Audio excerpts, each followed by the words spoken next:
Oh god, I made this video in 2019 and what the hell? I was actually using pupples on my PvP characters? Okay, it's time. It's time. Let's make an updated video about this, lads.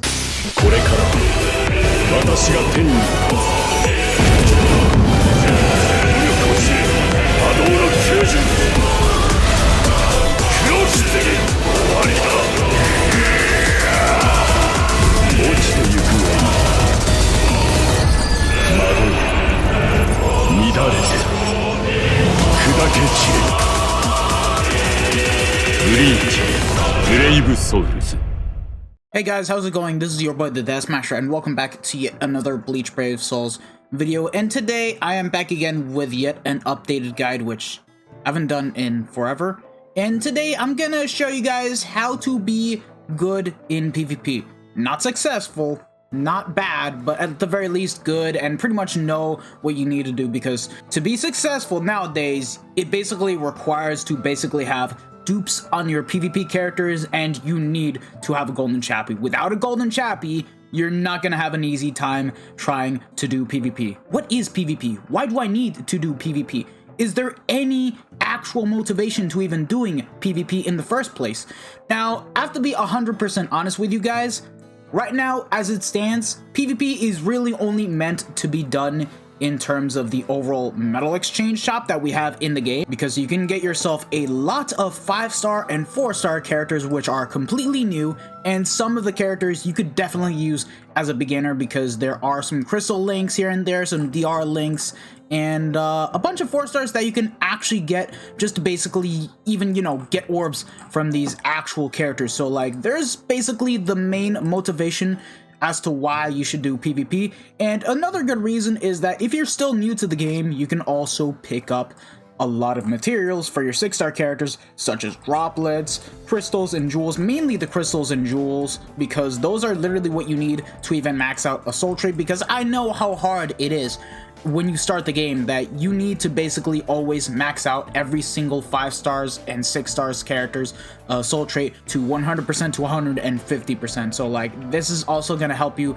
out a lot in the long run, but also because you can basically get yourself spirit orbs and soul tickets, which are going to be very good for farming. So basically that's motivation number 1. And the second motivation is to basically be able to get into 3rd seat and be able to do extreme co-op, which can pretty much be a hit or a miss for a lot of players. Now, what is extreme co-op? This is an actual mode in which you can go out of your way to farm editing brushes, Hogyoku's wills, and you can even get attribute-based accessory tickets, which are basically Brave Souls accessory tickets, but are basically going to be relegated to a specific attribute in terms of what kind of special rule gets boosted. In this case, last week's Extreme Co-op was power boosted, meaning that you could basically get yourself BBS accessory tickets that are tech only, meaning that if you get a 5-star from the actual accessories, you are guaranteed to either get a tech golden chappie, golden pupples,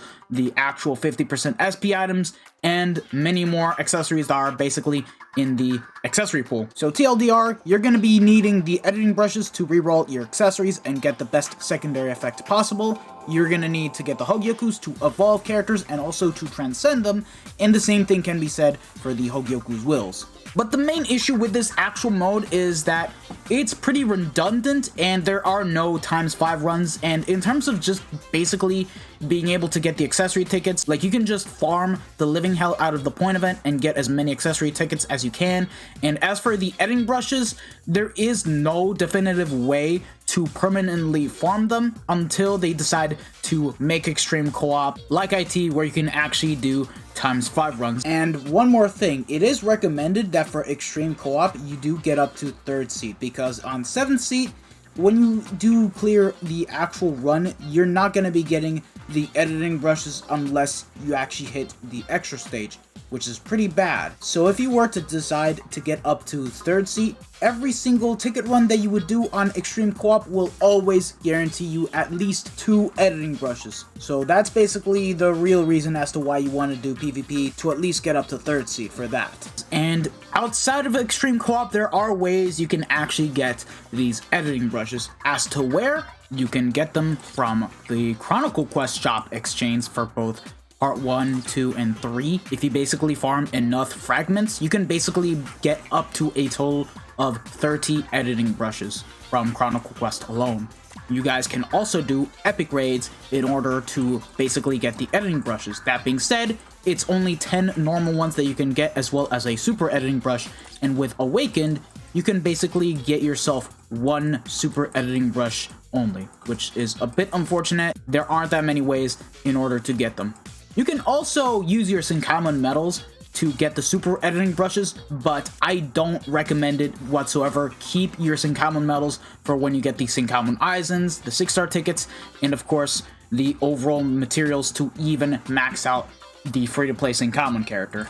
You can also use the coin exchange shop to get yourself editing brushes. Now, I believe that the maximum cap was 10, but you can basically still get a good number of editing brushes just fine through this exchange shop. And then lastly, you can pick up super editing brushes from the Summons Medal exchange, but honestly speaking, I recommend saving your actual Summons medals for the 5-star tickets, just so that way you can basically get potentially new characters or dupes of characters that you may even need. So like, I don't really recommend using your summon medals for the super editing brushes. Now that being said, for Extreme Co-op, when it comes to farming the actual game mode in and of itself, it does reward you with some good stuff, whether you play 7th seat or 3rd seat, because you can basically get yourself Transcendence materials, 4 to 5-star accessory tickets, a lot of silver scrolls in which you will need for transcending characters, and of course even more editing brushes and super editing brushes, just like that.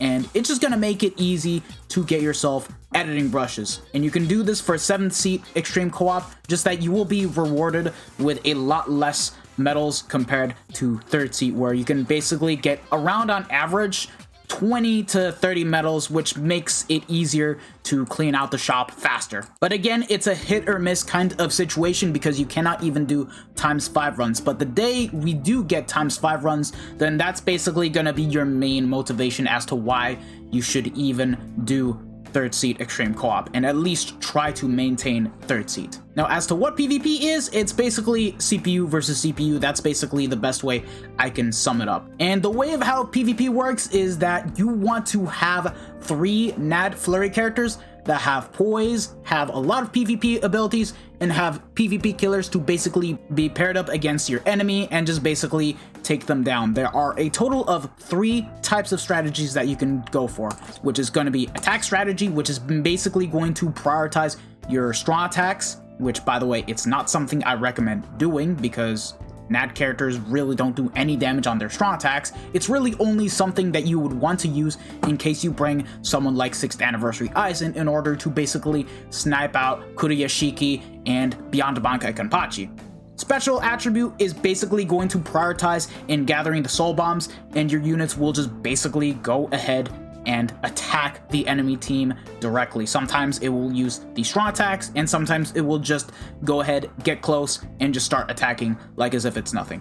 And then there's attribute, which is basically going to automatically switch up your characters and basically switch the enemy's team in which you have attribute advantage. Now, this is not really something that I would recommend going for because 50% of the time, your team won't even go after the soul bomb and will just keep on attacking the enemy team, and 50% of the time, it's gonna go for the soul bomb. So always go for special because at the end of the day, you're gonna have a bit more of an advantage, and whenever a soul bomb appears, the units will always go for the soul bombs directly. And as for always reorganizing your PvP teams in order to have typing advantage, honestly speaking, you can just, flick them around like that, change the order, and basically have typing advantage the way you want it to. Like, just think with your brain, lads. Think with your actual brain. Now, in terms of the overall characters that you would want to bring in PvP, well, there are quite the common characters that you can actually use in PvP. So with that being said,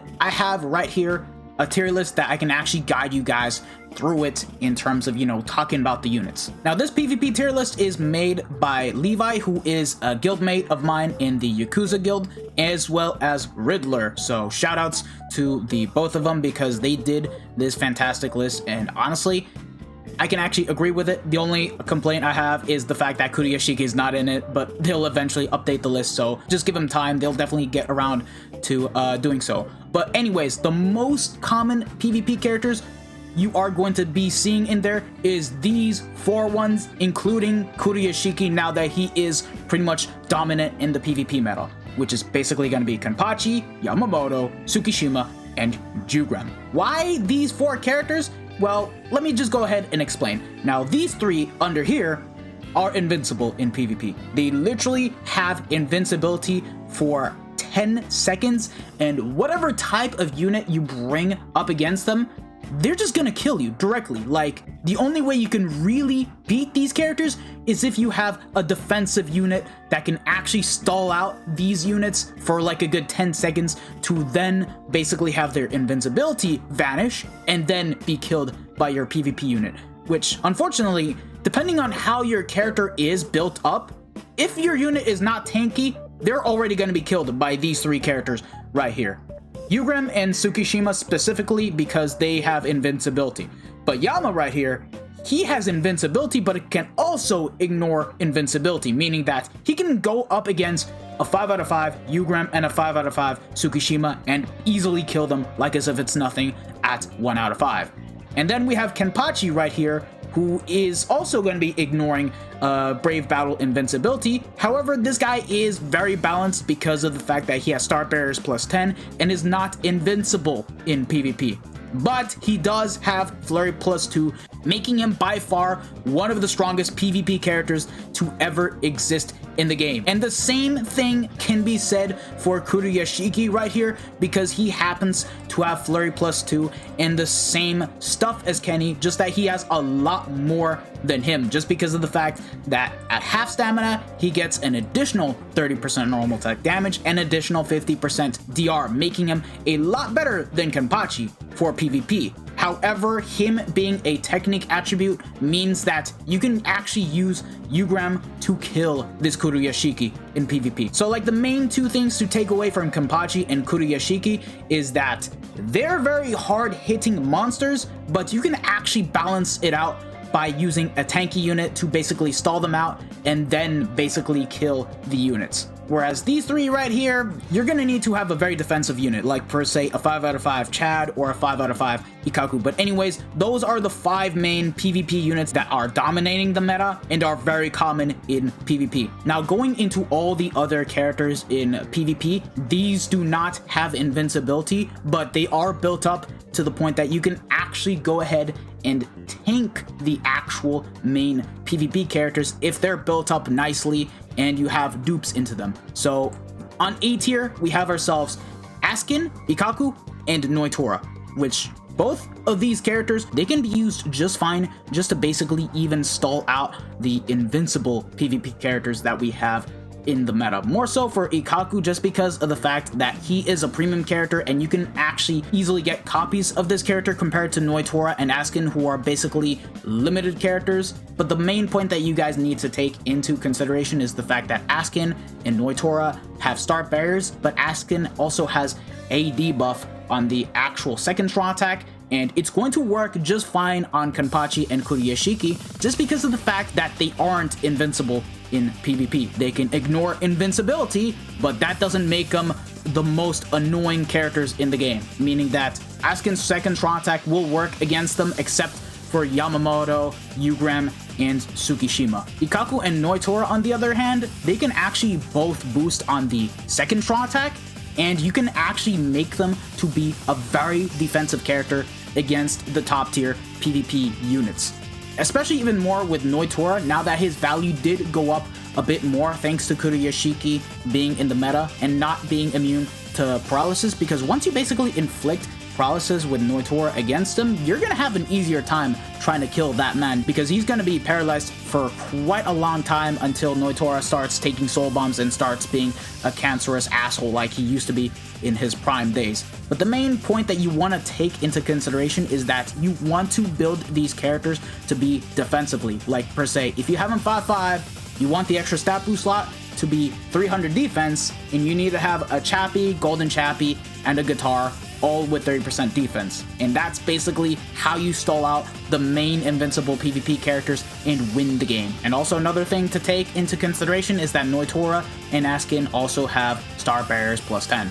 So basically, they won't be taking any damage unless the enemy team has Pierce Barrier in one of the characters. Now, in terms of all the other characters that we have here in PvP, the most notable ones to take into consideration have to basically be Chad and Weaken right now, as well as Ruruka, just because of the fact that Weaken and Ruruka will have typing advantage against Kuruyashiki, and if built up nicely, they can potentially kill him, but that also depends on how much Transcendence you have invested into them and how much you have worked into them. But the main one to take into consideration is Chad, just because of the fact that he is basically like Fierce Battle Ikaku. He is literally the one character you want to build up just to basically be able to tank against Kenpachi and Kuruyashiki. Even more so against Kenpachi, just because of the fact that this guy actually has Captain Killer, so he is going to have a bit of an easier time compared to Ikaku to at least try to kill Kenpachi. He won't be able to kill Kuruyashiki just because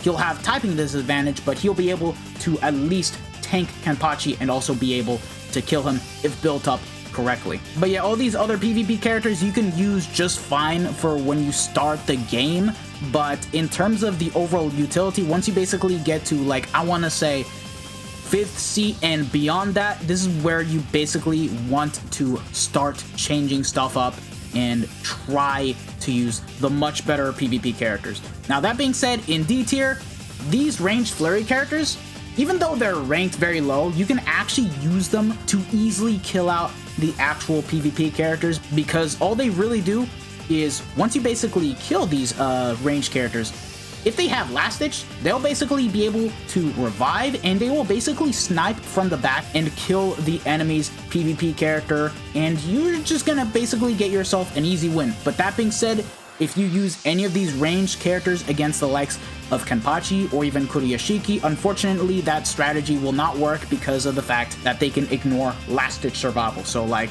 they're basically in D tier for a good reason, and that's because they've been mainly killed off. Kenpachi literally ended the whole ranged NAD Last Ditch meta that we had in PvP for a very good reason. And that's basically the characters that you guys need to know are going to be completely viable in PvP, from the best ones all the way down to the worst ones that you can use in PvP. Now let's discuss team building. How am I going to be able to build these PvP characters? Now, this is going to be quite easy. That being said, it does require you to actually have accessories, Transcendence, and everything else worked into them. So, like, let's just go and start it off by talking about what you should give in terms of Transcendence to your actual PvP characters. Okay, so I have 3 PvP characters taken as an example because it can actually vary from character to character in terms of what kind of Transcendence slot you would want to give them first. So let's start off with Chad for starters.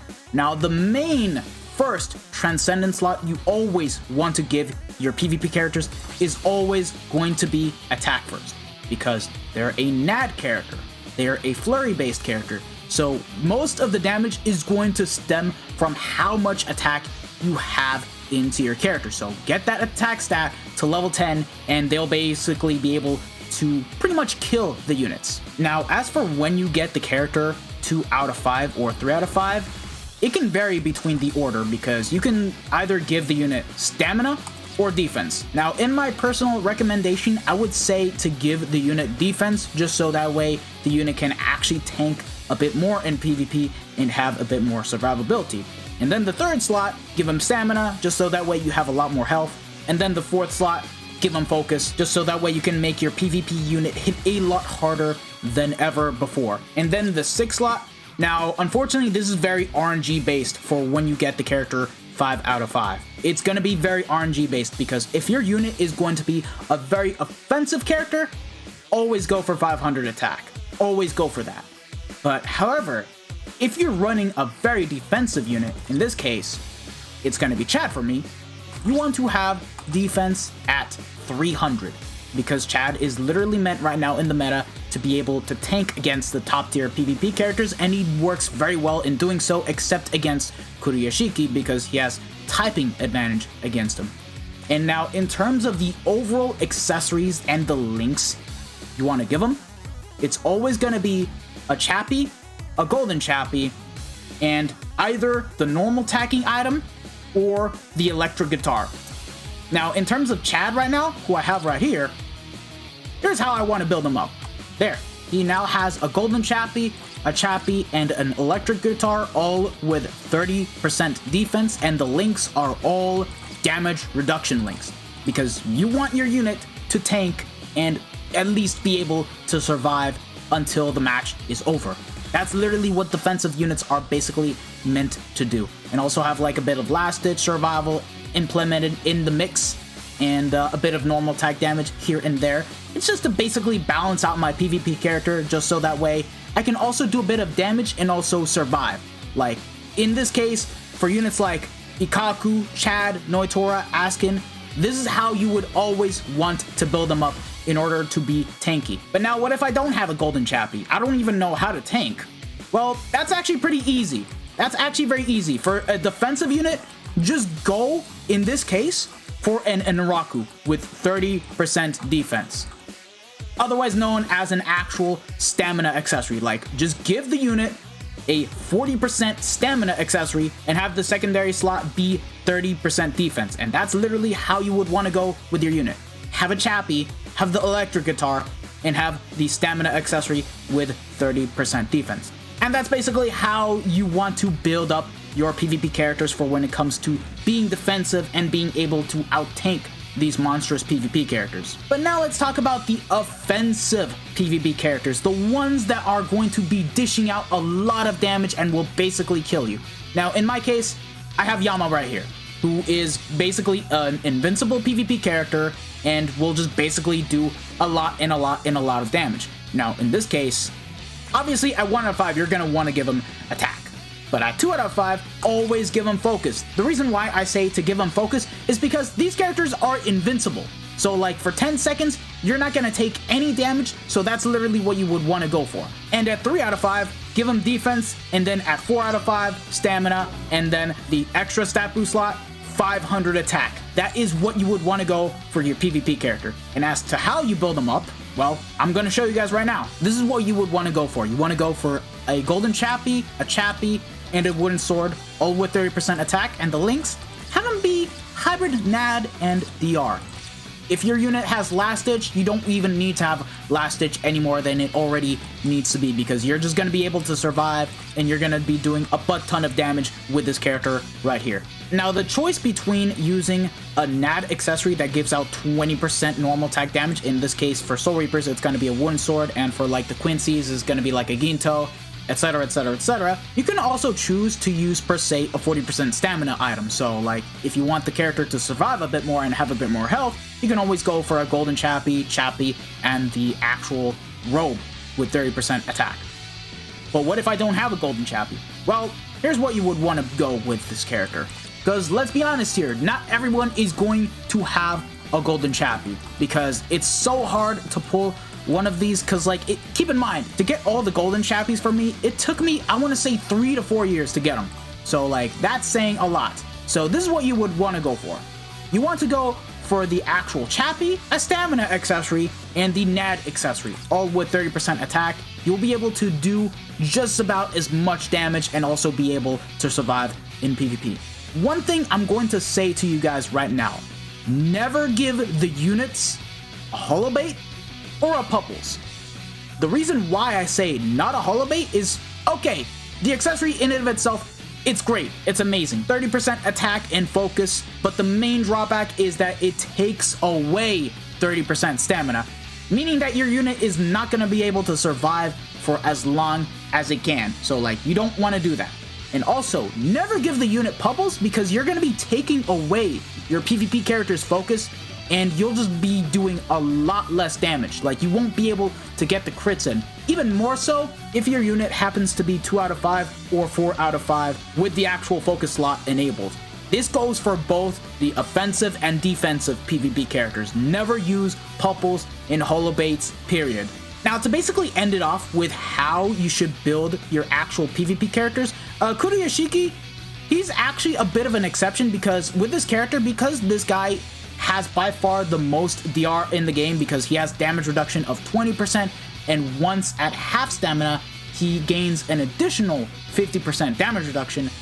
You can actually choose to be an actual piece of and choose to go with defense directly. Like, once you get this guy to be defensive, you're just going to be able to give your enemy a harder time in terms of getting Kuruyashiki killed, and you can potentially win the PvP battle. So, like, this is just something I wanted to state and just, you know, include as part of Kuruyashiki, but like, that's just about it. But that doesn't end here, lads. That doesn't end here, because what you would want to do for your PvP characters is that you always want to link slot them. Always do so. Now, whether you have the patience to get them to T10 and T20, okay, let's be honest here, you want to get the unit to T10. It's pretty easy. Just go into IZ, run link slot potion characters, get 2,250 link slot potions, and there you go. Your character is T10. But T20 is another discussion, and it's really only if you care about PvP to the point that you want your units to be even more tanky. You want the units to be even more powerful. Well, in this case, I'm going to guide you into picking the right bonus abilities for these said characters. Now, considering the meta right now is filled with Kenpachis, these are the bonus abilities that I'm going to list out that are very good.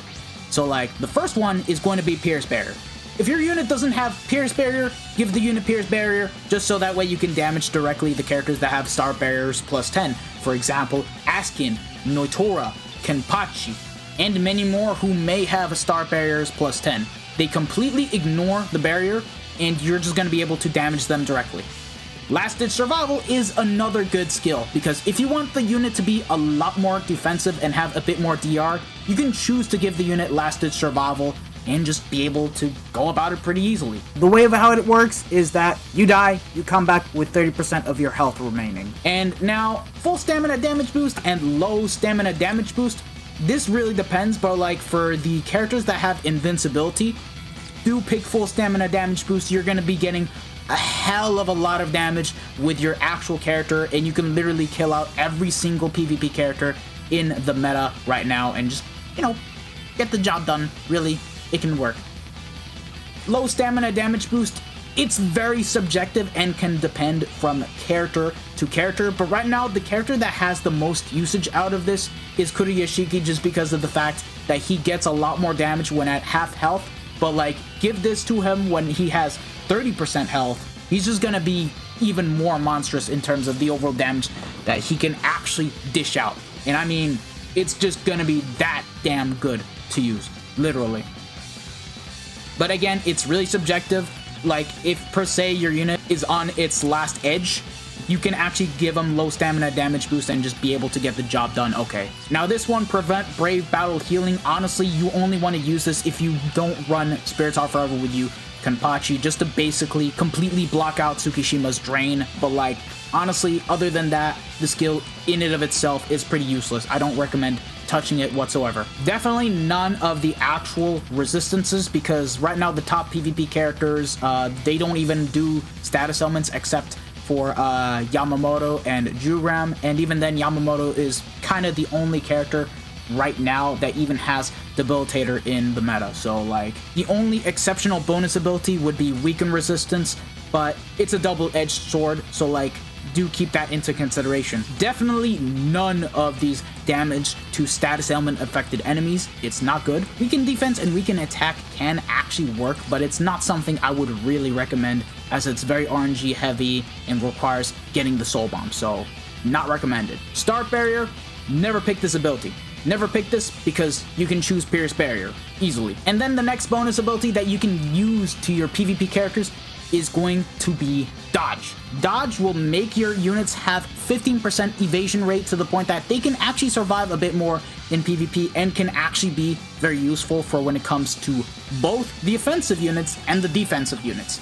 In my case, I gave Chad Pierce Barrier and Dodge just so that way he can dodge some of Kenpachi's attacks and he can also pierce through Kenpachi's barriers like as if it's nothing. Same thing can be said for Kuruyashiki right here, who I have built up T20, and I gave him Dodge. Although instead of giving him Pierce Barrier because he already has it as an actual bonus ability, I decided to opt for low stamina damage boost because once again, this character is literally meant to do a lot more damage when you're literally at the end of his HP bar.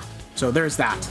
Again, at the end of the day, the bonus abilities are very subjective and people can choose whatever type of combination that they can do. But for when it comes to offensive and defensive, you always want to go for the likes of Dodge and Pierce Barrier. Like in my case for Kenpachi, I gave him Pierce Barrier, but I also gave him a bit of full stamina damage boost just so that way he can actually do a bit more damage.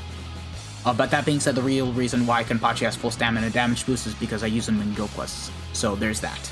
And with that being said and done, now that we actually have the units built up and ready to go, let's just go ahead and go into PvP and just do one match just to end it off. If you guys want to see more PvP battles, just go watch my Kuruyashiki showcase, which I have published not too long ago, as it basically shows all my matches and how I was basically pairing up the actual characters. So now, let's just go ahead and do a match and just, you know, win it. And just so you guys know how my characters are built up, there you guys go. Golden Chappie, Chappie and the Wooden Sword. Hybrid DR and Nad Links, as you guys can see right here, and the same bonus abilities as before, as I showcased.